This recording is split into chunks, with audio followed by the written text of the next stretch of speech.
आज हम लोग क्लास है electrician theory ITI second year class 27। Electrician theory ITI second year class 27। Target क्या है हम लोग का? ITI एग्जाम 2023 में अच्छा से अच्छा स्कोर करना। इसके पहले 26 क्लासें हो चुकी हैं, आप प्लेलिस्ट में चले जाइए, पीछे क्लासेस देख के आएंगे तो ये क्लास आप ज़्यादा बेहतर तरीके से समझ पाएंगे। उसके बाद है, यदि इस क्लास से संबंधित PDF ऑनलाइन मार्क टेस्ट यदि आप चाहते हैं तो www.globaliti.org पर जाकर इस सुविधा का भी आप लाभ ले सकते हो। चलते हैं आज के हम अपने पहले क्वेश्चन की ओर। आज का हमारा पहला क्वेश्चन क्या कहता है? नियंत्रण ट्रांसफार्मर, जो आपका कंट्रोलिंग ट्रांसफार्मर है, controlling transformer, controlling transformer, controlling transformer, transformer हम 60 में इस तरीके लिख देते हैं। बाकी ट्रांसफार्मर का आप जो है फुल नेम, हिंदी नेम परिणामित बोलते हैं, हिंदी नेम परिणामित, और ट्रांसफार्मर का फुल नेम ये है। बाकी हम 60 में TF लिख देते हैं, TF लिख देते हैं। तो इसका मतलब आप लोग समझ जाइएगा। नियंत्रण ट्रांसफार्मर के साथ नियंत्रण पट क्यों प्रदान किए जाते हैं, जो आपका कंट्रोल पैनल क्यों दिया जाता है, ये बोला हुआ है। कंट्रोल ट्रांसफार्मर के साथ, कंट्रोल ट्रांसफार्मर के साथ, कंट्रोल ट्रांसफार्मर के साथ कंट्रोल पैनल क्यों दिया जाता है, कंट्रोल पैनल क्यों देते हैं, कंट्रोल ट्रांसफार्मर के साथ कंट्रोल पैनल क्यों देते हैं। चलो ठीक है, बताते हैं। कल का हमने, अगर आपको क्वेश्चन देखा हो, आपने पावर सर्किट और कंट्रोल सर्किट यदि आपने देखा होगा तो इस क्वेश्चन का मतलब थोड़ा थोड़ा जानने लगे होंगे। आपकी कितने सर्किट होते हैं? 2 सर्किट होते हैं। कौन कौन से? एक होता है कंट्रोल सर्किट, एक होता है पावर सर्किट। कौन कौन सर्किट होते हैं? कंट्रोल सर्किट या पावर सर्किट। हम दो में से किसी एक का ले लेते हैं। मान लीजिए कंट्रोल सर्किट का ले लेते हैं। तो कंट्रोल सर्किट का फिगर कुछ इस प्रकार बनता है। कुछ जैसे मान लीजिए सप्लाई हो गई आपकी, सपोज ये आपकी यहाँ पे कुछ इस प्रकार जो है रिले लगी होती है, रिले लगी होती है। उसके बाद जो है आपके ये क्या होते हैं? पुश बटन लगे हुए होते हैं, जिनको हम क्रमशः क्या बोलते हैं? NC और NV बोलते हैं, NO बोलते हैं। NC और NO क्या बोलते हैं? NC और NO, NC और NO बोलते हैं। क्या बोलते हैं? NC और NO, NC और NO। NC को नॉर्मली क्लोज्ड, नॉर्मली क्लोज्ड, और NC जो और NO क्या होता है? इसी को स्टॉप बटन भी बोलते हैं, इसी को स्टॉप भी बोलते हैं।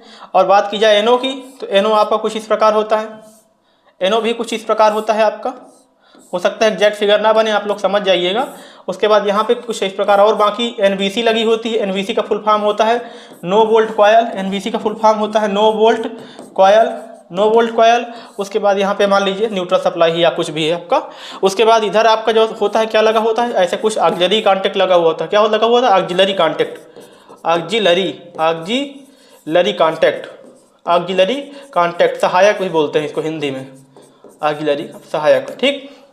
अब जैसे ही आपको सप्लाई मिलती है, आप जो क्या करते हैं, इसी को जो आपका ये है, इसको NO बोलते हैं। लो स्टार्ट बटन भी बोलते हैं, स्टार्ट या NO, या normally open, normally open, normally open, क्या?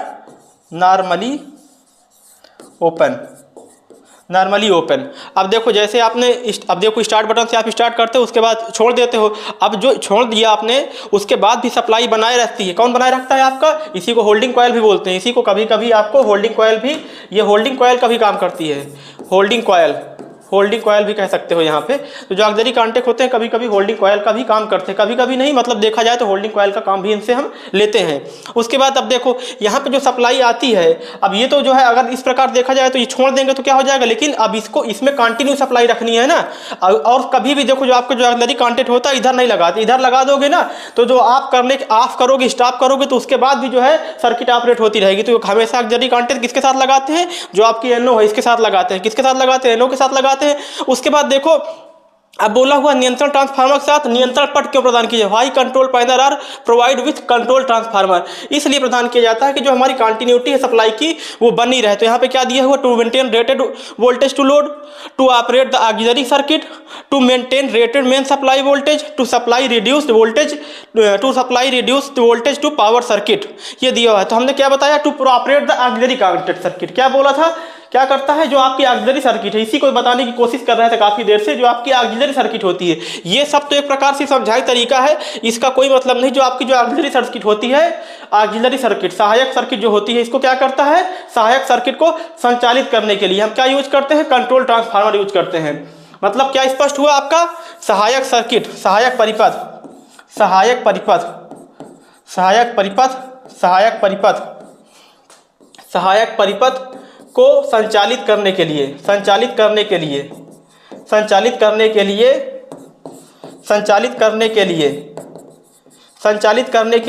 क्या यूज करते हैं आप लोग? संचालित करने के लिए आप कंट्रोल ट्रांसफार्मर, नियंत्रक ट्रांसफार्मर, नियंत्रक परिणामित का प्रयोग करते हैं। ये इसका राइट आंसर हो गया। कौन सा? To operate the auxiliary circuit. आपकी जो ऑक्सिलरी सर्किट है, ये सर्किट कौन सी हुई? Auxiliary circuit. इसको ऑपरेट करने के लिए हम कंट्रोल ट्रांसफार्मर का यूज करते हैं। अगला क्वेश्चन देखिए, what happen if time delay relay of, उसके बाद बात की जाए जो यहाँ पे ये लगी हुई है, ये आपकी क्या होती है? ये आपकी क्या होती है? रिले होती है, थर्मल ओवरलोड रिले, या कोई और भी जो जिस सर्किट के लिए यूज किया गया हो, मान लीजिए कोई और रिले, लेकिन ये रिले होती है, थर्मल ओवरलोड रिले। रिले क्या करती है? सर्किट को प्रोटेक्शन प्रदान करती है। कब? वो जब फाल्टी कंडीशन आती है। कौन सी रिले कब करती है? जिस पर्टिकुलर काम के लिए जो रिले लगाई गई है। आपकी इंपीडेंस रिले होती है और थर्मल ओवरलोड रिले होती है, कई सारी रिले होती हैं, इंडक्शन होती है।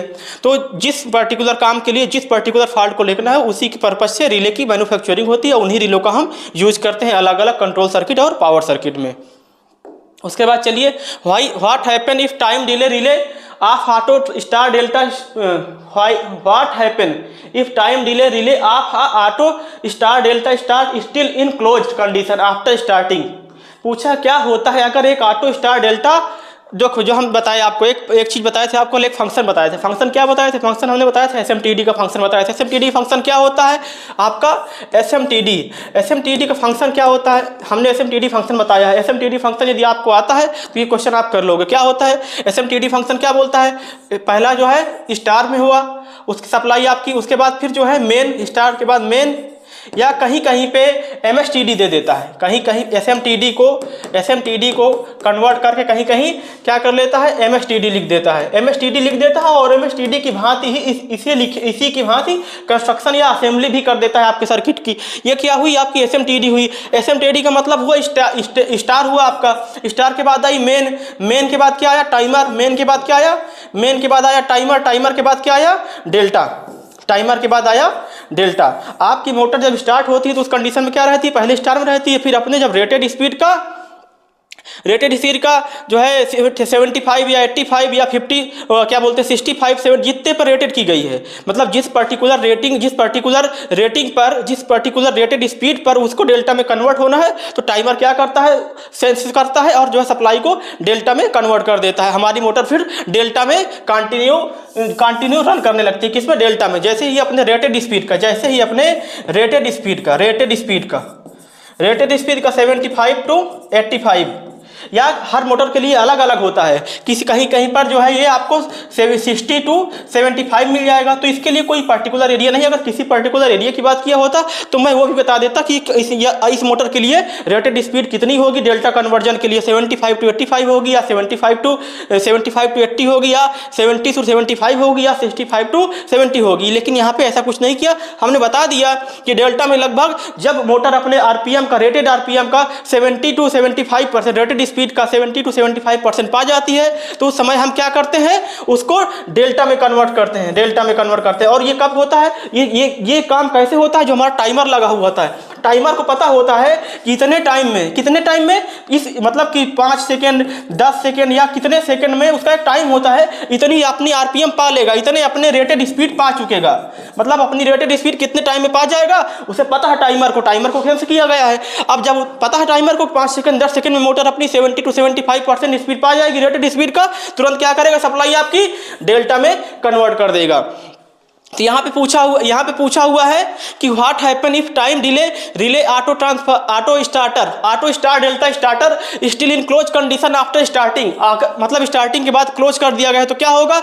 Start and stop, run normally, run in star only, run in delta only. इस समय क्या होगा? सिर्फ डेल्टा में रन करेगी। जो हम आपको बताने की कोशिश कर रहे हैं, क्या करेगी? इस समय डेल्टा में ही चलता है। उसके बाद दिया है आगे, what is the use of PVC बोले तो पॉलीविनाइल क्लोराइड। क्या हुआ इसका फुल फॉर्म? पॉलीविनाइल क्लोराइड क्या होता है? एक प्रकार का इंसुलेटिंग लेयर होता है। पॉलीविनाइल क्लोराइड क्या करता है? इंसुलेशन प्रोवाइड कराता है। किसको? आपके केबल वगैरह या कुछ भी हो, कहीं कोई और भी चीज बन सकती है। What is the use of PVC channel? PVC channel in a control panel wiring. एक कंट्रोल पैनल वायरिंग में पीवीसी चैनल का उपयोग क्या करता है? Mounting the MCB, mounting the relay, pathway to electrical wiring and protection, pathway mounting double deck terminal contactor. ये दिया pathway for electrical wiring and protection. देखो पथ फाइंड करता है, सही बात बोला है। पीवीसी जो होता है आपका पीवीसी चैनल, पीवीसी चैनल क्या है आपका? पीवीसी चैनल जो होता है ये पथ फाइंड करता है कि कौन से वायरिंग को कहाँ पर जाना है और कहाँ पे लगना है, मतलब उनका पथ क्लियर करता है, रास्ता प्रोवाइड कराता है। और ये आपस में क्या होते हैं? इंसुलेटिंग होते हैं, ये आपके इंसुलेटिंग होते हैं। इसका राइट आंसर कौन सा हो जाएगा? पथवे for electrical wiring and protection. Protection क्यों देता है? शॉर्ट सर्किट से प्रोटेक्शन देता है, पथ उनके लिए फाइंड बनाता है। एक प्रकार का बस बार होता है, जो आपकी पीवीसी होती है बस टाइप बन जाती है। तो जिस पर्टिकुलर बस के लिए आपको पीवीसी बना दी, उसके बाद फिर एक बस हो गई, उसके बाद पीवीसी की लेयर दे दी जाती है कि मतलब शॉर्ट ना हो आपस में। तो इसका राइट आंसर कौन सा हो जाएगा? पथवे for electrical wiring and protection. और बात की जाए पीवीसी की, तो आपके कभी कभी इसको इंसुलेटर के रूप में भी यूज कर लेते हैं। किसमें? जैसे आपका जो केबल वगैरह होते हैं नॉर्मल 1 mm 1.5 mm 2 mm के, तो इनके ऊपर जो चढ़ी होती है कवर छोटी छोटी, तो पीवीसी भी होती है। इसको जो है पीवीसी पॉलीविनाइल क्लोराइड बोलते हैं। ये क्या करती है? आपके जो कंडक्टर होता है उसको सुरक्षा प्रदान करती है। किससे सुरक्षा प्रदान करती है? पहली बात तो conductor to conductor short circuit सुरक्षा प्रदान करती है। दूसरा फिर क्या करती है? जो आपके धूल धुआं एटमॉस्फेयर का इफेक्ट है, वातावरण का प्रभाव है, उससे भी सुरक्षा प्रदान करती है। किसके? आपके कंडक्टर को। तो इसका राइट आंसर फिलहाल क्या है? पथवे for electrical wiring and protection इसका राइट आंसर हो जाएगा। चलते हैं अगले क्वेश्चन की। और अगले क्वेश्चन क्या बोला है?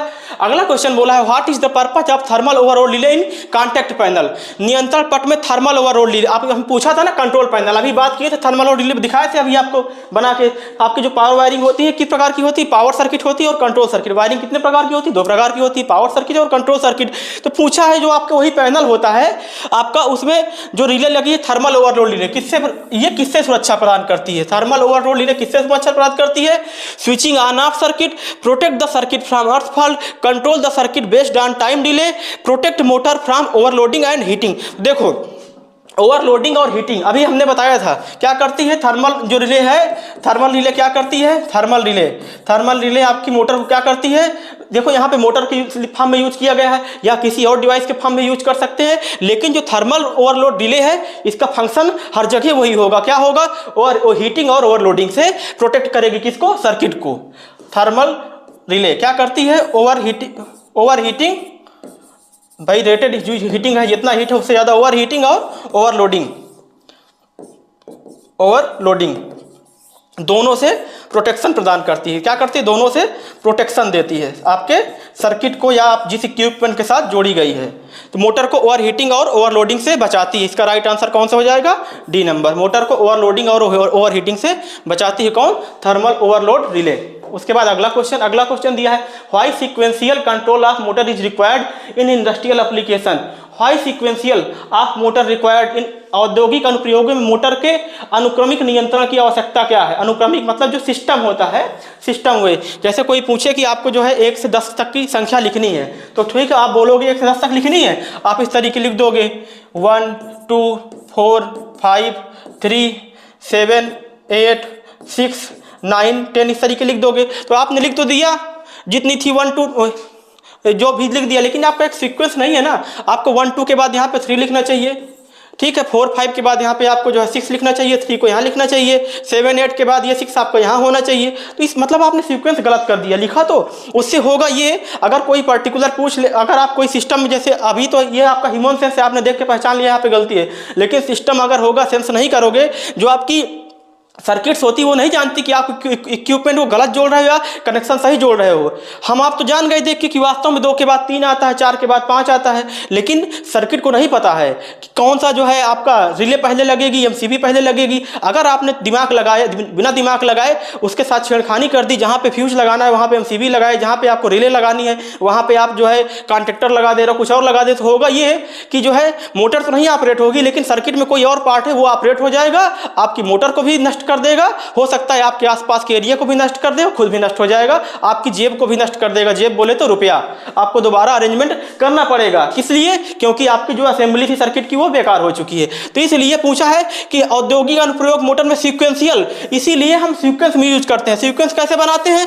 पहले हम उसको रफ में असेंबली कर लेते हैं। क्या कर लेते हैं? रफ में असेंबली कर लेते हैं, रफ में असेंबली कर लेते हैं कि क्या लगेगा, MCB पहले लगेगी, उस फ्यूज पहले लगेगा, उसके बाद रिले लगेगी, उसके बाद जो आपके कॉन्टेक्टर होंगे वो लगेंगे, उसके बाद आपका जो पैनल आएगा, स्टार्टर आएगा, फिर आपकी मतलब कि क्या बोलते हैं केबल बाहर जाएगी, केबल क्या मतलब कनेक्शन कैसे होंगे, RY भी फेस सीक्वेंस कैसा होगा, उसकी पूरी आप रफ में असेंबली करते हो, उसके बाद ही वो कनेक्शंस करते हो, कनेक्शन करने के बाद भी प्री टेस्टिंग करते हो, उसके बाद सर्किट को ऑपरेट करते हो कंटिन्यू। अगर ऐसा नहीं करोगे तो कभी कभी गलती से भी गलती हो जाती है, आप ना चाहते हुए भी धोखे से गलती कर देते हो। तो हमें गलती से भी गलती नहीं करना है, गलती से भी गलती नहीं करना है, क्योंकि ये सब बहुत महंगे इक्विपमेंट होते हैं। पूछा है औद्योगिक अनुप्रयोग मोटर में अनुक्रमिक नियंत्रण की आवश्यकता क्या है? To share more load, to reduce power consumption, to minimize operating cost, to increase the accuracy of operation. तो ये दिया हो तो increase the accuracy of operation, इसका राइट आंसर कौन हो जाएगा? ऑपरेशन की सटीकता बढ़ाए, जो हम बार बार बोल रहे हैं। जहाँ पे आपको लगाना है फ्यूज, वहाँ पे अगर आप लगा दोगे रिले, जहाँ भाई रिले फ्यूज की जगह रिले लगा दोगे। अब फ्यूज क्या होता है? फ्यूज सर्किट में सबसे पहले डाला जाता है, क्योंकि सबसे पहले फ्यूज क्या होता है, सर्किट के बाहर होता है, बार बार चेंज भी कर सकते हो। लेकिन अगर फ्यूज को लास्ट में करोगे तो उसके पहले कोई इक्विपमेंट लगा दोगे तो पहले वही नष्ट हो जाएगा। फ्यूज का काम क्या होता है? पूरी सर्किट को सुरक्षा करना है। MCB का क्या काम होता है? पूरी सर्किट जो आपकी MCB भाई, MCB यदि यहाँ पे लगी है तो MCB क्या करेगी? MCB जो इधर आपका आउटपुट है MCB के बाहर, और MCB में जो इनपुट मिला है, तो MCB आपके इसकी रक्षा नहीं करेगी, ये तो सप्लाई हुई, ये तो सप्लाई है। MCB किसकी रक्षा करेगी? जितने इक्विपमेंट इसके बाद लगे उनकी रक्षा ही तो करेगी। लेकिन अगर इसी MCB को उठा करके आप यहाँ पे लगा दोगे तो क्या होगा? जो इक्विपमेंट आपके यहाँ पे लगे हुए होंगे वो तो नष्ट हो जाएंगे। MCB फिर किसकी रक्षा करेगी? जो इस पार लगे होंगे, मतलब अब इधर जो इक्विपमेंट लगे होंगे उनकी रक्षा करेगी। तो कहने का मतलब इधर के तो नष्ट हो जाएंगे ना, इधर के इक्विपमेंट की तो रक्षा नहीं हो पाएगी। इसीलिए किसकी आवश्यकता होती है? इसीलिए हमें सिक्वेंशियल कंट्रोल की आवश्यकता होती है। To increase the accuracy of operation, इससे क्या होता है? एक्यूरेसी, सटीकता बढ़ती है प्रचालन की। इसका राइट आंसर हो जाएगा to increase the accuracy of operation. उसके बाद दिया which material is used to make open frame by metallic adjustable thermostat contactor, किस सामग्री का उपयोग खुले फ्रेम की द्विधात्वीय समायोज्य थर्मोस्टेट संयोजकों को बनाने के लिए किया जाता है? हमने इसके पहले ही बताया था। देखो सिल्वर हर मायने में अच्छा है, सिल्वर हर मायने में अच्छा है। हम किसका यूज करते हैं? सिल्वर का यूज करते हैं, सिल्वर का यूज करते हैं। सिल्वर की मतलब बाकी तीनों से हर एक चीज में सिल्वर अच्छा है, सिल्वर का यूज करते हैं। उसके बाद देखो what is the purpose of DIN rail use in control panel wiring, control panel wiring में डिन रेल का उपयोग क्या है? डिन रेल का हम कल से बताते चले आ रहे हैं। जब कोई आप जैसे टेम्परेरी काम कर रहे हैं, जैसे मान लीजिए किसी को कॉन्ट्रैक्ट मिलता है कोई ब्रिज बनाने का, कुछ बनाने का, छोटा छोटा आप वहाँ जल्दी से घर बनाते हो तो साल 2 साल 4 साल रहना है भाई, लाइफ टाइम तो रहना नहीं। जैसे ही ब्रिज बन जाएगा, जैसे ही आपका ये असेंबली हो जाएगी, कोई और कॉन्ट्रैक्ट लोगे, वहाँ पे आके आपको बसेरा बने पर जो आपका ठेकेदार वगैरह होता है, जो कॉन्ट्रैक्टर होते हैं तो क्या करते हैं, जैसे ही उनको कोई बिल्डर होते हैं बड़े बड़े, कोई बिल्डिंग का या किसी उसका क्या बोलते हैं ब्रिज वगैरह का ठेका मिला उनको बनाने के लिए, तो क्या करते हैं सबसे पहले वहाँ पे लेबर की अरेंजमेंट करते हैं, वाटर का अरेंजमेंट करते हैं, उनके रहने का व्यवस्था करते हैं। लेकिन किस प्रकार करते हैं? 2 साल या 3 साल के लिए, या जितने लाइफ टाइम मतलब लाइफ टाइम के लिए नहीं करते। कारण कि जो आपका ब्रिज है या बिल्डर है, ये आपके मकान वगैरह 2 से 3 साल में बन जाने हैं, जो बड़े पैमाने पर काम होते हैं, लाइफ टाइम तो वहाँ लगना नहीं। तो उसके लिए बहुत बड़ा घर नहीं बनाते हैं। क्या करते हैं? छोटे छोटे आपके घर जो है ले लिए, या किराए का घर ले लिए, या कुछ भी मतलब बहुत छोटे छोटे रूप में जो है अरेंजमेंट करते हैं। अगर मान लीजिए किसी का किराए घर ले लिए तो क्या बोला किराएदार, बोल दिया कि आप जो है किराए घर ले लीजिए, तो वहाँ पे सप्लाई वगैरह आएगी, आपके जो मोटर वगैरह है चलानी पड़ेंगी, जो है इक्विपमेंट बनाने पड़ेंगे, वेल्डिंग करने पड़ेंगी, मशीनें चाहिए। तो वो कहेगा ठीक है ले लो, लेकिन हमारे घर को या हमारे जो है एरिया को गंदा मत करना, हमारी जैसे दीवार वगैरह है वहाँ पे किसी प्रकार के होल नहीं होने चाहिए।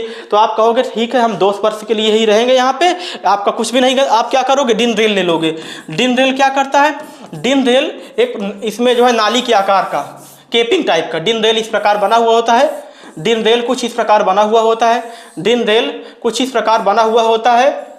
इसमें छोटे छोटे स्लॉट होते हैं, छोटे छोटे स्लॉट होते हैं। इसी में जैसे आपके जो फिक्सिंग पॉइंट होते हैं, इन्हीं को फिक्सिंग पॉइंट भी बोल सकते हो, फिक्सिंग पॉइंट, इन्हीं को फिक्सिंग पॉइंट भी बोलते हैं, इन्हीं को फिक्सिंग पॉइंट बोलते हैं। इनमें क्या जो आपका MCB है या फ्यूज है या जो भी है, आप क्या कर दो इसी में फिक्स कर देते हो। इसमें फिक्स करने से होगा ये, आपको दीवार में छेद नहीं करना पड़ेगा, दीवार गंदी नहीं होगी, दीवार में होल नहीं करना पड़ेगा। दीवारों में आपके जो वाल है, वाल में होल नहीं करना पड़ेगा। क्या नहीं करना पड़ेगा? होल नहीं करना पड़ेगा, क्योंकि आपको शर्त दी गई है कि आप जो है काम करो, लेकिन यहाँ के जो एनवायरनमेंट है उसको प्रदूषित मत करो, कोई पेड़ पौधे में होल मत करो, दीवार में होल, मतलब कुछ भी करो, लेकिन इस भाई तुम टेम्परेरी काम कर रहे हो साल 2 साल के लिए, तो टेम्परेरी ही अरेंजमेंट करो। कहने का मतलब परमानेंट अरेंजमेंट मत करो, बाद में कोई दूसरा आए तो उसको दिक्कत हो।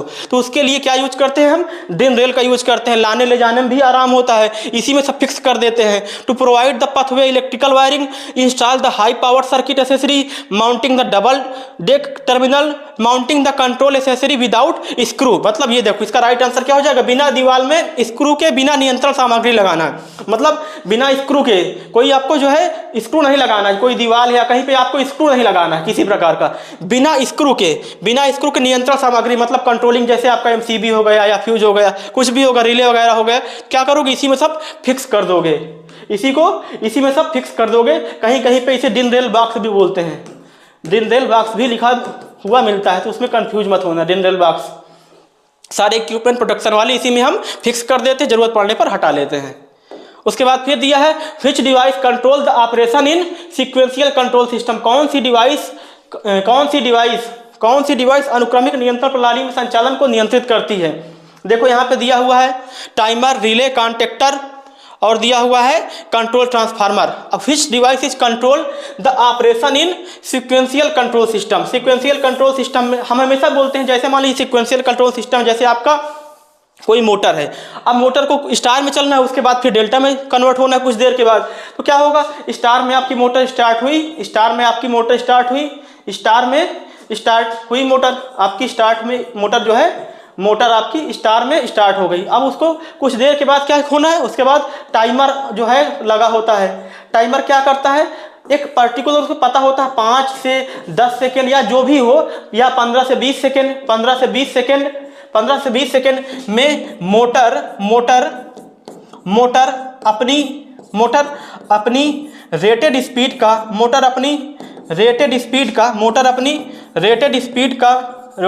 का जो है 75 to 80 या 70 to 75 स्पीड पा चुकेगी। तो उस टाइमर को उस पर्टिकुलर टाइम के बाद क्या करना होता है? मोटर को डेल्टा में कन्वर्ट करना होता है। लेकिन अब देखो यहाँ पे सीक्वेंशियल सर्किट में क्या खेल हुआ? किसका खेल हुआ?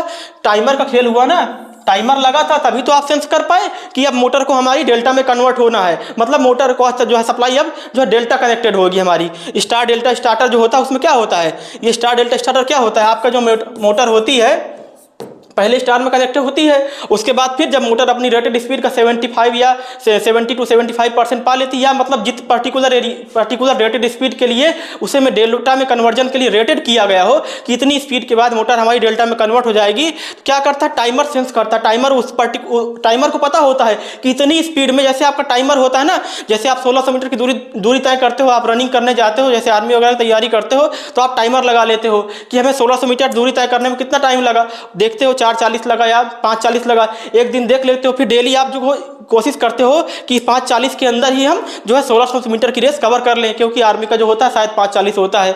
तो आप कोशिश करते हो टाइमर, उसी टाइमर के हिसाब से आप एडजस्ट करने लगते हो। तो ये टाइमर होता है, क्या करता है? टाइमर जो है टाइम पता होता है टाइमर को, 1 बार 2 बार 5 बार 10 बार टेस्टिंग करते हैं। कहाँ पे? लैब में। जब कोई भी मशीन जो है बाहर आती है उसके पहले उसकी टेस्टिंग होती है। तो यहाँ पे जब टाइमर्स के साथ कई बार टेस्ट किया गया तो निकल के आता है कि हाँ 70 to 75 स्पीड मोटर जो है 5 से 10 सेकंड में या 10 से 15 सेकंड में पा जाती है। तो टाइमर उस पर्टिकुलर टाइम के बाद को करता है, सेंस करता है, उसके बाद जो है हमारी मोटर डेल्टा कनेक्टेड हो जाती है, सप्लाई डेल्टा में चलने लगती है। तो ये इसका पूरा खेल हुआ। तो इसमें जो राइट आंसर कौन सा होगा? इसका राइट आंसर हो जाएगा टाइमर, राइट आंसर हो जाएगा टाइमर। उसके बाद चलते हैं अगला क्वेश्चन देखते हैं। अगला क्वेश्चन दिया हुआ है which DC load is representative by DC4 standard duty cycle conductor. तो अभी शायद कल वाले में हमने एसी के बताए थे, कल वाले के हमने एसी में बताए थे। ये भी होते हैं AC1, AC2, AC3, AC4। ये किसके लिए होता है? Non inductive AC1, AC2, AC3, AC4, ऐसे बहुत से होते हैं। AC11 कुछ इंपॉर्टेंट होते हैं, आप गूगल वगैरह कर लीजिए, बुक में जाके भी देख सकते हैं। तो 1-2 बार इनका टेबल पूरा बना लीजिए। वैसे इंपॉर्टेंट 2-4 होते हैं। ये आपका होता है नॉन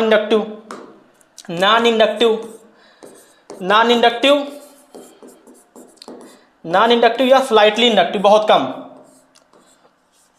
नॉन इंडक्टिव या स्लाइटली इंडक्टिव केसेस में यूज होता है। उसके बाद बात की जाए तो ये कौन सा होता है, स्लिप रिंग मोटर में यूज होती है। स्लिप रिंग मोटर में इंडक्टिव एंड रजिस्टिव केस में, इसे स्लिप रिंग मोटर में इंडक्टिव एंड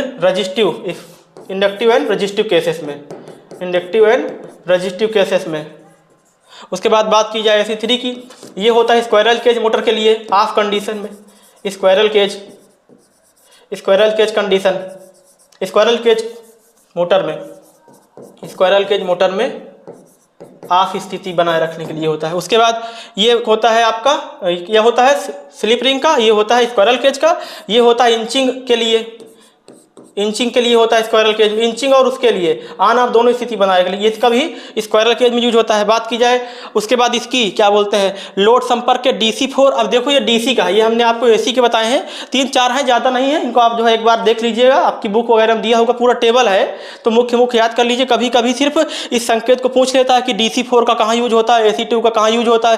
AC2 का हमने जैसे बताया कि रजिस्टिव एंड इंडक्टिव केसेस में यूज होता है। अब रजिस्टिव एंड इंडक्टिव केस का क्या होता है, जैसे आपकी स्लिप रिंग मोटर होती है ना, यहाँ पे रेजिस्टेंस भी होता है और इंडक्टेंस भी होता है कुछ ना कुछ, तो इसलिए हम इसका ये जो क्या बोलते हैं AC2 दिया है, ये किसको रिप्रेजेंट करता है, ये रजिस्टिव और इंडक्टिव केसेस को रिप्रेजेंट करता है। उसी प्रकार जो DC4 है, DC4 मानक कर्तव्य जो चक्र है, ये किसकी रिप्रेजेंट करता है, resistive load accepted motor, starting and stopping of shunt motor, starting and stopping of series motor. उसके बाद क्या दिया है, और उसके बाद दिया starting and stopping with inching and breaking.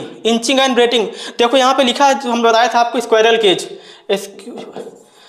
Cage, ये वाली क्या है जो आपकी AC4 है। स्क्वायरल केज क्या करती है, इंचिंग और ब्रेकिंग करने का दोनों काम होता है इसमें, स्क्वायरल केज मोटर के लिए।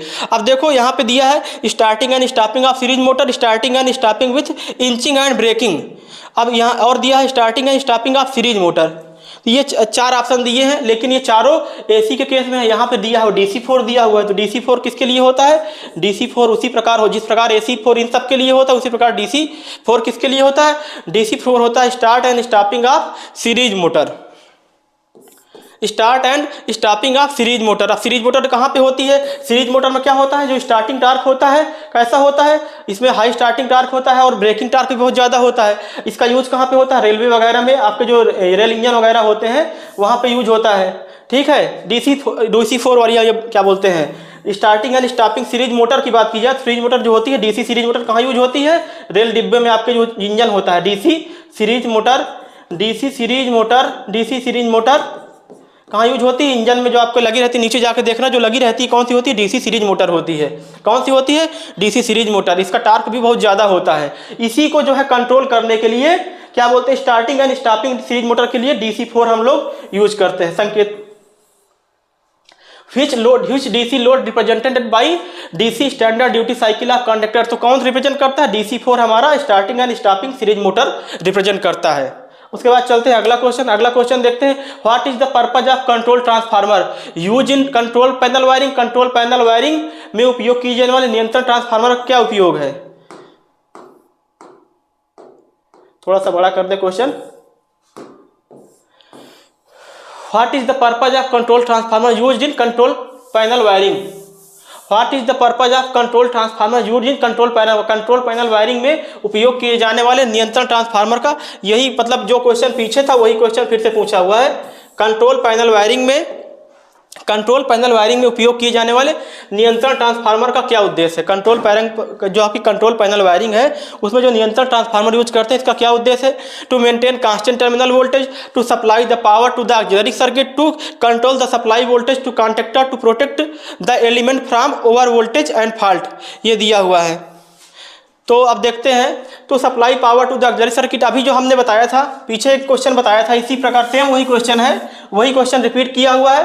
क्या करता है, तो supply the power to the auxiliary circuit. शायद पहला या दूसरा क्वेश्चन था आज की क्लास का, आप जो है बैक करके देख लीजिएगा, सेम क्वेश्चन रिपीट किया हुआ है। हम यहाँ पे समय नहीं देंगे। To supply the power to auxiliary circuit, आपकी ऑक्सिलरी सर्किट किस प्रकार होती है, आपने देखा होगा ऑक्सिलरी सर्किट कुछ इस प्रकार लगी हुई होती है। ये आपके बाकी इक्विपमेंट होते हैं, जैसे आपका NO हो गया, या उसके बाद क्या होती है NBC होती है, NBC बोले तो नो वोल्ट कॉयल होती है। उसके बाद ये आपकी सप्लाई का नेगेटिव टर्मिनल हो, ये मतलब न्यूट्रल हो गया। ये आपका फेस हो सकता है, किसी प्रकार का भी हो सकता है। इधर आपकी क्या होती है, इधर आपकी रिले होती है, इधर आपकी रिले होती है कौन सी, थर्मल ओवरलोड रिले होती है। इधर कौन सी होती है, थर्मल ओवरलोड रिले होती है, थर्मल ओवरलोड रिले होती है। और यहाँ पे क्या लगा होता है, यहाँ पे NC लगा हुआ होता है। यहाँ पे NC स्टार्ट बटन को बोलते हैं, और इसको क्या बोल सकते हैं, स्टार्ट बटन। NO बोले तो नॉर्मली ओपन, NC बोले तो नॉर्मली क्लोज। हम बार बार नहीं बताएंगे, यही क्वेश्चन सेम अभी बताए हैं पीछे। तो जो ये पार्ट है, कौन सा पार्ट है, जो यहाँ पे ये पार्ट है, जो ये पार्ट है, ये कौन सा है, ऑक्सिलरी पार्ट है, ऑक्सिलरी पार्ट है। इसके लिए क्या लगाते हैं हम, कंट्रोल ट्रांसफार्मर लगाते हैं। क्या लगाते हैं, कंट्रोल ट्रांसफार्मर। तो यहाँ पे दिया हुआ है to supply the power to the auxiliary circuit, मतलब ये सर्किट आपकी क्या हुई, ऑक्सिलरी कॉन्टैक्ट है, तो ये सर्किट पूरी क्या हुई, ऑक्सिलरी सर्किट हुई। तो ऑक्सिलरी सर्किट को कंट्रोल करने के लिए हम क्या लगाते हैं, कंट्रोल ट्रांसफार्मर लगाते हैं। कंट्रोल कैसे करते हैं, सप्लाई देकर इसमें हम नियंत्रण पाते हैं। अपना नियंत्रण कैसे पाते हैं, जब CT क्या बोलते हैं, कंट्रोल ट्रांसफार्मर जो होता है, कंट्रोल ट्रांसफार्मर नियंत्रक ट्रांसफार्मर से इसमें सप्लाई देते हैं। नियंत्रक परिणामित से सप्लाई देते हैं। ये इसका राइट आंसर हो गया, to supply the power to the auxiliary circuit. उसके बाद अगला क्वेश्चन देखते हैं। अगला क्वेश्चन क्या दिया है, अगला क्वेश्चन दिया how the contact in a contact can be engaged for working, किसी संयोजक के संपर्क में काम करने के लिए कैसे तैयार किया जा सकता है। हाउ द कॉन्टैक्टर मतलब जो आपका कॉन्टैक्टर होता है, देखो जैसे इस प्रकार आप मान लीजिए आपकी सप्लाई है, पूरा सिस्टम बना के दिखा देते हैं आपको, लाइफ टाइम आपको याद रहेगा। देखो जो आपकी सप्लाई होती है, जैसे मान लीजिए आपकी सप्लाई कैसी होती है, जैसे आपकी सप्लाई आई 3 फेज की, कौन सप्लाई आई, 3 फेज की सप्लाई आई। कैसी सप्लाई आ गई, 3 फेज की सप्लाई, 3 फेज सप्लाई आ गई RYB। अब ये आपके 3 कॉन्टैक्टर हो गए, ये आपके 3 कॉन्टैक्टर हो गए, ये आपके कॉन्टैक्टर हैं, ये आपके कॉन्टैक्टर हो गए, ये आपका कॉन्टैक्टर हो गया, ये आपकी सप्लाई हो गई, ये आपकी सप्लाई हो गई। कुछ इस प्रकार सप्लाई रहती है, सप्लाई आपकी कुछ इस प्रकार रहती है। ये आपके कॉन्टैक्टर हो गए। देखिए थोड़ा सा इसे हम थोड़ा सा और छोटा कर देते हैं, तो आपको जो है चीज़ें क्लियर दिखेंगी, ताकि क्योंकि थोड़ा सा फिगर बड़ा होने वाला है, इधर हीटिंग कॉयल भी दिखानी पड़ेगी, तो थोड़ा सा बड़े फिगर की आवश्यकता होगी है। अब जैसे देखिए ये हो गया आपका, ये आपका हो गया। उसके बाद ये आपकी सप्लाई हो गई RYB, ये आपकी सप्लाई हो गई 3 फेज की, कैसी RYB 3 फेज की सप्लाई हो गई आपकी, RYB आपकी 3 फेज की सप्लाई हो गई। और इधर आपकी हीटिंग कॉयल बनी हुई होती है, ये कुछ इस प्रकार संरचना होती है, इसकी समझाने के लिए बोल रहे हैं। ये आपकी कॉयल हो गई। अब जैसे ही सप्लाई देखो, सप्लाई दोगे तो क्या होगा, यहाँ पे मैग्नेटाइज होगी, मैग्नेटाइज होंगे तो क्या होंगे, दोनों ये क्या हो जाएंगे, कनेक्ट हो जाएंगे, दोनों क्या हो जाएंगे, कनेक्ट हो जाएंगे। ये आपकी हीटिंग कॉयल होती है, ये आपकी हीटिंग कॉयल होती है, हीट से रक्षा करती है। किससे रक्षा करती है, हीट से सुरक्षा देती है, हीट से सुरक्षा प्रदान करती है, हीट से सुरक्षा प्रदान करती है जब ज़्यादा हीट हो जाती है तब। अब ये क्या होगा, जैसे ही सप्लाई दोगे, सप्लाई जाएगी तो क्या होगा, ये क्या हो जाएगा, मैग्नेटाइज होंगे तो दोनों चिपक जाएंगे। दोनों किस प्रकार हो जाएंगे, दोनों चिपक जाएंगे, कांटेक्ट हो जाएंगे, दोनों चिपक जाएंगे, दोनों कांटेक्ट हो जाएंगे। तो पूछा है किस संयोजक के संपर्क के साथ करने के लिए, किसी संयोजक के संपर्क काम करने के लिए कैसे तैयार किया जाता है, by manual operation, by mechanical setting, by operation electromagnet. अब देखो यहाँ पे मैग्नेटिक जनरेट हो जाएगा ना, ये इलेक्ट्रोमैग्नेट बन जाएगा ना, क्योंकि आपने इलेक्ट्रिसिटी से मैग्नेट बनाया है। इलेक्ट्रिसिटी से मैग्नेट जब मैग्नेटाइज हो जाएंगे तो क्या हो जाएंगे, कॉन्टैक्ट जो है कॉन्टैक्ट अट्रैक्ट हो जाएंगे, चिपक जाएंगे। By manual operation, by mechanical setting, by operating electromagnet to change the position, by using by metallic strip to change the position. यहाँ पे जो दिया है उसका राइट आंसर कौन सा हो जाएगा, राइट आंसर इसका हो जाएगा C, by operating electromagnet, by operating electromagnet to change the position. अब देखो इलेक्ट्रोमैग्नेट से जैसे ही ऑपरेट किया तो इनकी पोजीशन चेंज हो गई ना, पहले क्या थे, पहले ये ओपन थे, पहले ये ओपन से अब क्या हो गए, क्लोज्ड हो गए, तो इसका मतलब पोजीशन चेंज हो गई ना। लेकिन पोजीशन कैसे चेंज हुई, जब आपने इलेक्ट्रिक सप्लाई दी, वहाँ पे क्या हुआ, इलेक्ट्रोमैग्नेट बना, इलेक्ट्रोमैग्नेट के द्वारा क्या हुआ, परस्पर ये संपर्कित हो गए, क्या हो गए, कॉन्टैक्टर आपके संपर्कित हो गए, कॉन्टैक्टर आपके संपर्कित हो गए, कॉन्टैक्टर आपके संपर्कित हो गए, कॉन्टैक्टर आपके संपर्कित हो जाते हैं। इसका राइट आंसर कौन सा हो जाएगा, by operating electromagnet to change the position. उसके बाद ये तीनों के केस में होगा, ऐसा तीनों में होगा, कोई एक में नहीं, तीनों में होगा ऐसा। उसके बाद दिया है which device prevent flare out to stripped end standard cable in the panel board. कौन सा डिवाइस पैनल बोर्ड में पट्टियों और गूथे हुए केबलों की चमक आने से रोकता है? तो देखो आपका जो पैनल होता है, आपका जो पैनल होता है, आपका जो पैनल होता है, आपका जो पैनल होता है, पैनल में क्या होता है, बहुत सारे डिवाइसेस लगी हुई होती हैं। जैसे आपका पैनल होता है उसमें बहुत सारी डिवाइस लगी हुई होती है। आपका ये पैनल होता है, आपका ये पैनल होता है। पैनल में आपके MCB, ELCB और जो आपके बटन, पुश बटन वगैरह जो भी है, टाइमर, मतलब जितनी भी डिवाइसें होती हैं, जितना भी उस सर्किट में असेंबल करने वाली डिवाइसें वो सारी लगी हुई होती हैं। उसके बाद ठीक अमीटर, जितनी चीज़ें मुझे याद आ जाती मैं उतनी लिख देता हूँ। अमीटर, वोल्ट मीटर या जो भी चीज़ें आपकी और भी हैं वो सब मतलब जितनी चीज़ें हमें याद आ रही मैंने उतनी दिखा दी। बाकी डिपेंड करता है कि सर्किट कैसी है, यूज कैसा है, उसी के अकॉर्डिंग हमारे इक्विपमेंट की आवश्यकता होगी, उसी प्रकार उनको हम माउंटेड करते हैं, मतलब फिट करते हैं। और सपोज करिए जैसे मान लीजिए कोई ट्रांसफार्मर हो गया, कोई ट्रांसफार्मर हो गया, यहाँ पे जो आपके ट्रांसफार्मर MVA में होते हैं। बड़े ट्रांसफार्मर किस में होते हैं? MVA में होते हैं। बड़े ट्रांसफार्मर किस में होते हैं? आपके MVA में होते हैं।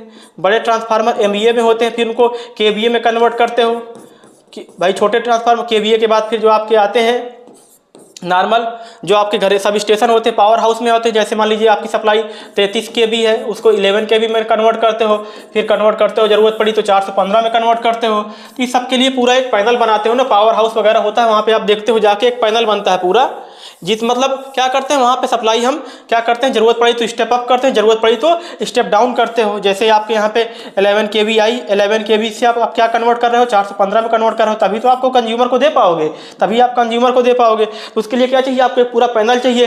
पैनल में क्या होगा, अब उस पैनल में क्या होगा, उस पैनल में आपके बस बार होंगे, MCB होंगी, क्या होंगे, बस बार भी होंगे, बस बार होंगे, बस बार होंगे, MCB हो सकती है, आइसोलेटर हो सकता है आपके उस पैनल में।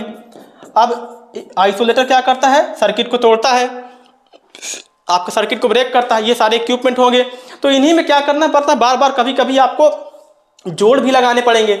अब जैसे जोड़ लगाने पड़े आपको किसी के पास, अब किसी बस बार है, ये बस बार है आपकी, ये आपकी बस बार है। नॉर्मल तौर पे बस बार आप जो पावर हाउस में होते हैं वहाँ देखे होंगे, बस बार होती है, बस बार से सप्लाई ली जाती है। अब बस बार में आप सप्लाई लोगे यहाँ पे ऐसे सीधे, तो क्या करोगे, जैसे ही सप्लाई लोगे यहाँ पे, तो यहाँ पे क्या हो सकता है, अगर हो सकता है आपने जो है कनेक्शन लिया है यहाँ पे, जो आपने क्या बोलते हैं जोड़ लगाया है, हो सकता है किसी कारण से ये ढीला हो, टाइट ना हो पाया हो, या हो सकता है कि एटमॉस्फेरिक कोई इफेक्ट आ जाए, या पानी का कुछ सरफेस इनके बीच में चला जाए, तो क्या होगा, यहाँ पे स्पार्किंग होगी। यहाँ पे क्या होगी, यहाँ पे स्पार्किंग होने लगेगी, यहाँ पे क्या होने लगेगी, यहाँ पे स्पार्किंग होने लगेगी, यहाँ पे स्पार्किंग होने लगेगी, यहाँ पे स्पार्किंग होने लगेगी।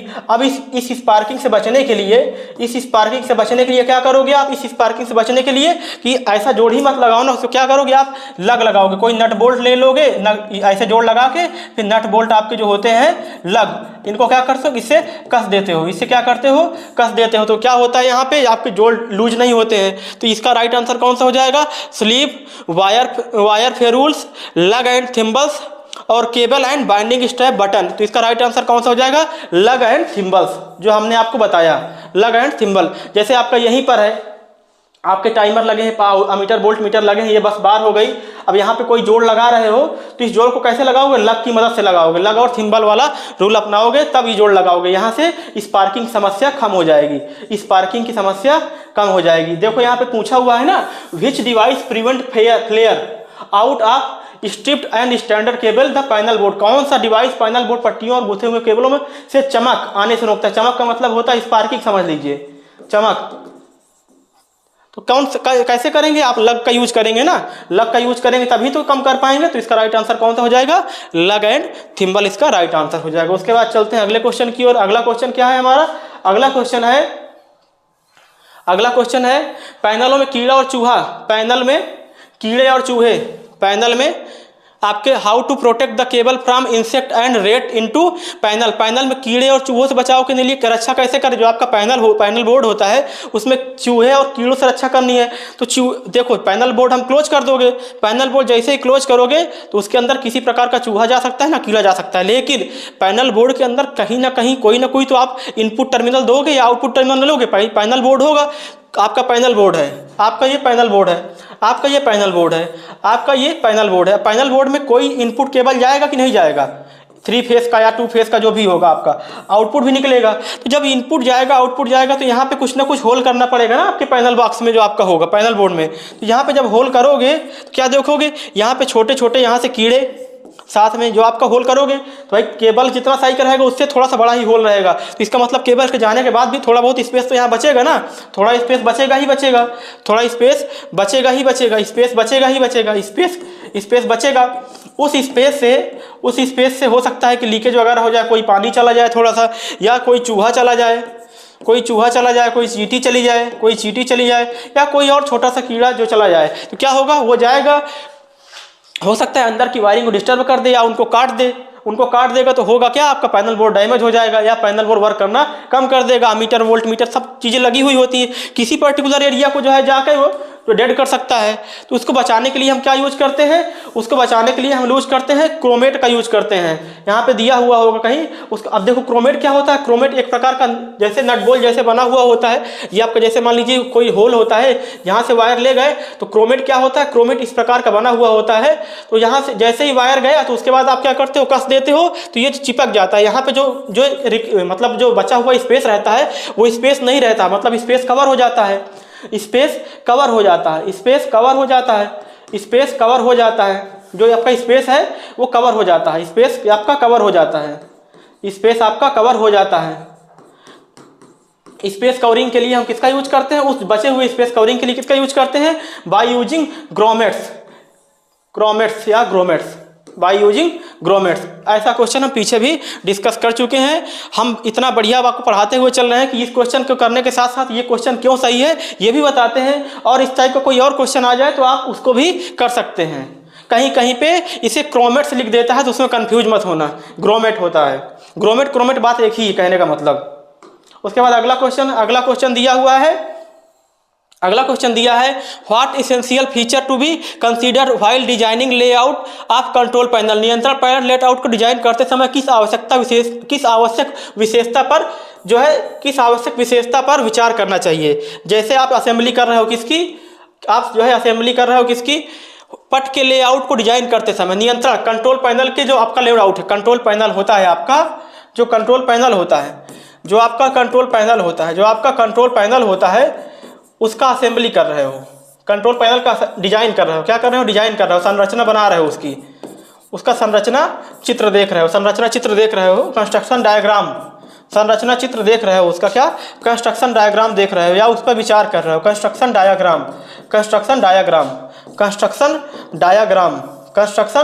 डायग्राम उसका देख रहे हो, उस पर विचार करो, किस पे, कंस्ट्रक्शन डायग्राम पे। तो क्या क्या करोगे विचार कि इसकी असेंबली कैसी होनी, किस प्रकार इसे प्रोटेक्शन देना है, किस प्रकार इससे को प्रोटेक्शन लेना है, उसको किस प्रकार सुरक्षित रखना है और उससे किस प्रकार सुरक्षा पाना, इन सब चीज़ों को ध्यान में रखते हुए आप पैनल बोर्ड लगाओगे।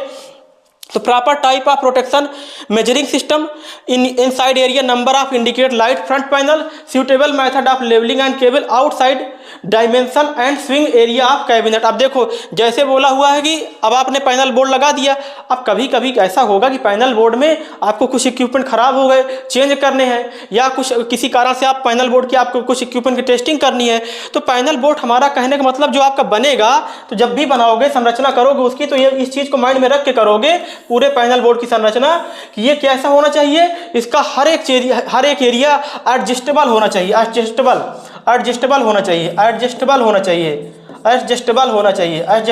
का मतलब होना सुविधाजनक होना चाहिए। सुविधाजनक कैसे होगा, जो इसमें कुछ विंडो वगैरह लगा दोगे, सुविधाजनक मतलब, और विंडो कैसी लगाओगे, मतलब जो दरवाजे वगैरह बनाओगे कि अगर कुछ चीज़ खोलते हैं तो उसमें से जिस पर्टिकुलर एरिया पे हमें रिपेयरिंग करनी है या मेंटेनेंस करना है तो वहाँ पे आसानी से हमारा हाथ पहुँच जाए या हमारे इक्विपमेंट पहुँच जाए। जैसे कोई पैनल बोर्ड का इक्विपमेंट खोलना है, उसकी जगह नया लगाना है तो नया। अब इस प्रकार पैनल बोर्ड की संरचना मत करो, जो हमारा पैनल बोर्ड है ऐसी संरचना मत करो कि हमें यदि कोई इक्विपमेंट चेंज करना है तो चेंज करने में दिक्कत हो, कहने का मतलब उसे ऐसा बनाओ कि यदि भविष्य में रिपेयरिंग भी करना पड़े किसी पर्टिकुलर एरिया की तो हमें दिक्कत ना हो, आसानी से हम चीज़ों को लगा सकें और हटा सकें। तो कैसा होगा, उचित प्रकार की सुरक्षा मापन सामग्री, ठीक है, ये भी मान सकते हैं। अंदर के क्षेत्र और सामने पैनल रोशनी को इंगित करना, ये भी ध्यान में रखेंगे, ठीक है, ये भी बहुत जरूरी होनी चाहिए। Suitable method of labelling and cable labeller और केबल हार्नेसिंग की उपयुक्त विधि, ये भी होनी चाहिए। ये सब तो जो है नॉर्मल विशेषताएं हैं। ये विशेषताएं अगर हम संरचना करेंगे या ना करेंगे तो भी जो है अपने आप वो हो ही जाती हैं, क्योंकि हमें पता होता है कि अगर यहाँ पे हम अमीटर लगाएंगे, यहाँ बस बार लगाएंगे, यहाँ वोल्ट मीटर लगाएंगे, तो हमें खुद पता होगा जब अमीटर लगाएंगे तो उसके बगल में हम स्पेस छोड़ेंगे ही छोड़ेंगे। तो ये बाकी तो एक आम बात हो गई, एक आम बात होती है, एक ये जनरल सी चीज़ है। यदि हम मार्केट जाएंगे कुछ सामान लेने तो पैसे हमारे जेब में रखने ही पड़ेंगे, ये जनरल सी बात है। लेकिन मार्केट जाने के बाद सामान क्या लेके आना है, ये हमें माइंड रखने की बात हो गई। अगर हम कुछ भी सामान भूल जाएंगे हमें उतनी ही मेहनत दोबारा फिर करनी पड़ेगी। मतलब अगर हम पैनल बोर्ड की असेंबली गलत तरीके से कर दिए, अब पोर्टेबल नहीं है, सामान जो है हमारा लगाया हटाया नहीं जा सकता, तो क्या करेगा, पूरा पैनल बोर्ड हमारा खराब, उस पर्टिकुलर एरिया के लिए अलग इंस्टॉलेशन करना पड़ेगा, जो चीज़ हमारी डेट है। तो इसका जो सबसे राइट आंसर होगा, कैबिनेट दरवाजे के बाहर लंबाई चौड़ाई और स्विंग क्या होता है, स्विंग, इसी को बोलते हैं आउटसाइड डायमेंशन एंड स्विंग, मतलब घुमावदार। स्विंग मतलब घुमावदार व्यवस्था होनी चाहिए, स्विंग मतलब घुमावदार व्यवस्था, अरेंजमेंट, घुमावदार अरेंजमेंट व्यवस्था, हिंदी शायद थोड़ा गलत लिख दे। घुमावदार व्यवस्था मतलब क्या होता है, रोटेटिंग अरेंजमेंट, रोटेटिंग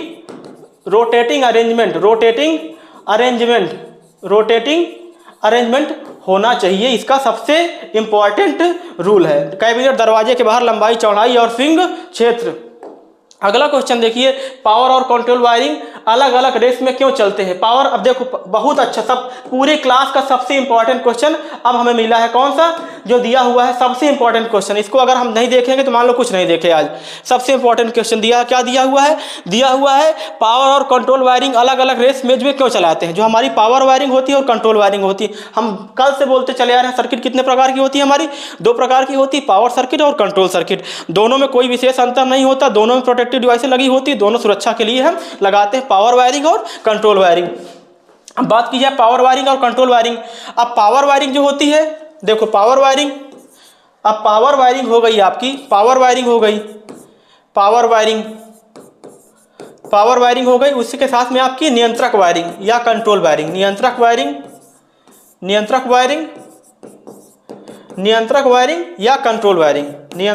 या कंट्रोल वायरिंग। अब इनको अगर दोनों को साथ में चला देंगे तो इनके और इनके बीच में क्या हो जाएगा, अध्यारोपण होने लगेगा भाई। इसकी फ्रीक्वेंसी और इसकी फ्रीक्वेंसी में अध्यारोपण होने लगेगा। इसकी फ्रीक्वेंसी साइकिल मान लीजिए चल रही, नॉर्मल ऐसे चल रही, इसकी फ्रीक्वेंसी चल रही किसकी, पावर वायरिंग की। अब बाद में वहीं पे क्या सेट कर दिया आपने, वहीं पे सेट कर दिया आपने कंट्रोल वायरिंग। ये आपकी पावर वायरिंग हो गई, अब पावर वायरिंग तो जो होती है, जो घर से मतलब सप्लाई आती है वो पावर वायरिंग होती है, वो भी प्रोटेक्शन, उसमें भी प्रोटेक्टिव इक्विपमेंट यूज करते हैं, मतलब उसमें भी सुरक्षात्मक उपकरण लगे हुए होते हैं। वो बात तो अच्छी है, दोनों का काम क्या करता है, प्रोटेक्शन देता है। तो आपकी जो पावर वायरिंग हो गई, उसके बाद जो आपकी कंट्रोल वायरिंग होती है, कंट्रोल वायरिंग इसी के साथ में लगा दिएगा, इसी के साथ साथ पैरेलल में आपने कंट्रोल वायरिंग लगा दी। तो देखो यहाँ उसकी भी जो पल्स चलने लगी, उसकी भी पल्स अब होगा, ये इनके बीच में क्या आ जाएगा, विरूपण आ जाएगा। विरूपण हिंदी में बोलते हैं विरूपण, और इंग्लिश में बोलते हैं शायद इंटरफेरेंस। विरूपण इंग्लिश में बोलते हैं शायद इंटरफेरेंस आ जाएगा। जब इंटरफेरेंस आ जाएगा तो क्या हो जाएगा, आप इनके दोनों के बीच में डिस्टॉर्शन जनरेट होगा, मतलब हानियां हो जाएंगी। तो क्या देखो यहाँ पे दिया है, to reduce heat, to reduce the radio interference, to increase the insulation resistance, to increase the current carrying capacity. अब यही चीज़ ना, अब हम पावर वायरिंग और कंट्रोल वायरिंग को अलग अलग इसलिए रखें क्योंकि हम नहीं चाहते हैं कि वहाँ पे इंटरफेरेंस, रेडियो इंटरफेरेंस जनरेट हो, मतलब किसी प्रकार का कोई व्यतिकरण, इसी को शायद व्यतिकरण भी बोलते हैं हिंदी में। आप लोग जो है गूगल वगैरह करिएगा, व्यतिकरण बोलते हैं। हस्तक्षेप, जो हस्तक्षेप का मतलब क्या होता है कि बीच में बाधा बनना। हस्तक्षेप मतलब बाधा पहुंचाना, या इंग्लिश में बोलते हैं प्रॉब्लम क्रिएट करना। ये क्यों होगा? क्योंकि जो है इनके बीच में क्या आ जाएगा, इंटरफेरेंस आ जाएगा। दोनों की फ्रीक्वेंसी जो है भाई देखो एक साथ, अगर सेम पावर वायरिंग ये भी होती, पावर वायरिंग ये भी होती, तो हम दोनों को एक साथ ले जा सकते थे, लेकिन एक पावर है, एक कंट्रोल है, तो इसलिए इनके बीच में डिस्टॉर्शन आएगा ही आएगा। तो इसका राइट आंसर कौन सही हो जाएगा? इसका राइट आंसर सही हो जाएगा to reduce the radio interference, इसका राइट आंसर हो जाएगा। तो ये रहे आज के हमारे शानदार धुआंधार क्वेश्चन सीरीज। उम्मीद है, आशा है आप सब लोग पढ़े होंगे, समझे होंगे। यदि नहीं समझ में आया, क्लास को एक बार रिवर्स करिए। हो सकता है हमारी वॉइस आपको तेज लग रही हो, आप क्लास को धीमी कर लीजिए। कुछ बच्चों को लग रहा है धीरे पढ़ा रहे हैं, तो आप जो है अब मेरी आवाज़ को जो है आप सेटिंग के माध्यम से तेज कर ले सकते हैं। मतलब ऐसा सारा अरेंजमेंट आपके डिवाइस में दिया हुआ होता है। सबके पास स्मार्टफोन है और सबके पास बहुत अच्छे फ़ोन है। तो ये क्लास से यदि आपको कुछ जानकारी मिल रही है तो उन सब बच्चों को भी बताओ जो इस सुविधा से वंचित है, ताकि वो सब भी लाभ पा सके। और हम लोग का भी मोटिवेशन बढ़ता है। जब आप लोग लाइक करते हो, सब्सक्राइब करते हो, शेयर करते हो, तो हम लोग भी आपको और मेहनत करके क्लास लेके आते हैं और अच्छा कंटेंट लेके आते हैं। उम्मीद है यदि आप ये क्वेश्चन सीरीज चालू कर लोगे तो ऐसे, ये तो गारंटी तो नहीं है, लेकिन हो सकता है मैक्सिमम हूबहू वही क्वेश्चन आपको मिल जाए। बहुत इंपॉर्टेंट क्वेश्चन सीरीज चालू कराई जा रही है, इसलिए आप लोग तन मन बिल्कुल समर्पण करके पढ़िए। हम लोग इतना मेहनत करके यदि कंटेंट ला सकते हैं तो आप लोग भी थोड़ी मेहनत करके इसे पढ़ सकते हैं और चैनल को लाइक, सब्सक्राइब, शेयर भी कर सकते हैं।